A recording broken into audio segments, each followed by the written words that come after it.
Morning বন্ধুরা, আশা করি তোমরা সবাই ভালো আছো। সায়ন্তনীস ব্লগে অনেক অনেক স্বাগত জানাই।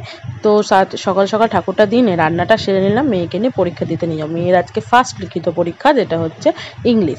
তো ওকে রেডি করিয়ে নিয়ে চলে গেলাম স্কুলে। তারপরে স্কুল থেকে এসে আরও কিছু রান্না বাকি ছিল, সেগুলো সেরে নিলাম। তারপরে আমি 12টার দিকে চলে গেলাম আমার ক্লাসে। তো আমার ক্লাসে গিয়ে আমি একা যেহেতু আগে চলে গেছিলাম, ওই জন্য আমি নিজের একটু ভিডিও করলাম আর একটু রিলস বানিয়ে নিলাম। তো তারপরে ফিরে আসলাম। ফিরে এসে বাড়িতে ভাত খেয়ে প্র্যাকটিক্যালের কাজটাও সেরে নিলাম, যাতে পরে ওই কাজ করার কোনো টেনশন মাথায় না থাকে। তো কাজ সেরে নিয়ে এবার সন্ধে দিলাম, দিয়ে রুটিটা করে নিলাম, কারণ তার পরের দিনই মেয়ের আছে বাংলা পরীক্ষা যেহেতু একটু লিখতে অসুবিধা হয়, ওই জন্য ওকে একটু তাড়াতাড়ি পড়াতে বসতে হবে, ওই জন্য তাড়াতাড়ি ফুটিগুলো করে নিলাম।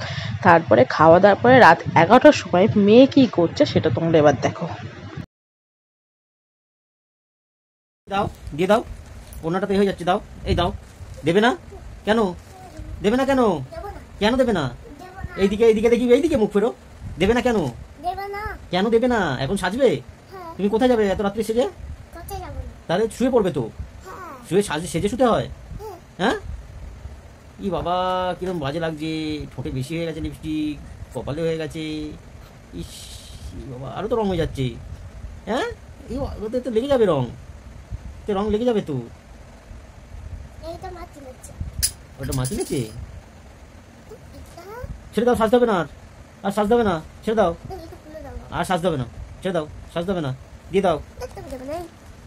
দেবে না কেন? দিয়ে দাও, দিয়ে দাও, দিয়ে দাও।